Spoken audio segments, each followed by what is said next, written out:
For the longest time in my life, I walked around believing that I didn't have any worth or didn't have any value because I grew up in foster care. I believed that because my parents weren't in my world, that this meant that I was unlovable, not worthy, less than. And because I grew up in foster care, that further added to how I felt, that I was less than. I was treated like a foster child and not looked at as a child living in foster care, which we understand are two different things, right? Children that live in foster care are not foster children. They're children that live in foster care. What ends up happening is that without someone in their ear speaking truth into their spirit to let them know that their parents' choices are not an indicator of their own self-worth, and that though they live in foster care, they're not foster children, they're children. And they live in foster care, and their lived experiences are not the sum totality of who they are. I walked around for so many years not realizing these things, and I carried that vibration. And because I carried that vibration, it did for many years. It made me a predator for people that were users in my life, because they saw someone with an identity wound, with a mother wound and a father wound, and they're like, that's easy prey, because I know that this woman doesn't have support. I know that this woman is likely, lonely and seeking, and I know that I can probably, use this woman and get her to believe that I love her. And that was the case. And in one experience, I had a man during the love bombing stage tell me that he could not wait for me to meet all of his family. And I remember how much it excited me. He said it during a time where he was trying to cover up lies.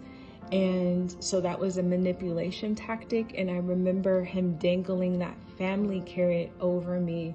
It made me want to support him all the more, or be on good behavior all the more, so that I could finally one day meet his family and I could finally have a family unit.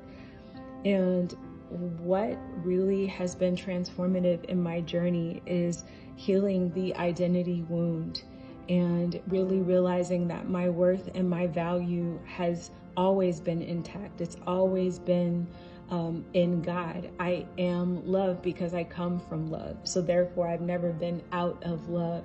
And my parents' decisions or indecisions are not an indicator of my worth. And I really had to learn this and own this and take it a next level. I had to learn the hard way that there's no greater love than self-love. Our mothers and fathers may not be there to give that to us. And if they even are present in our lives, sometimes they're not able to give that to us, or they didn't give that to us.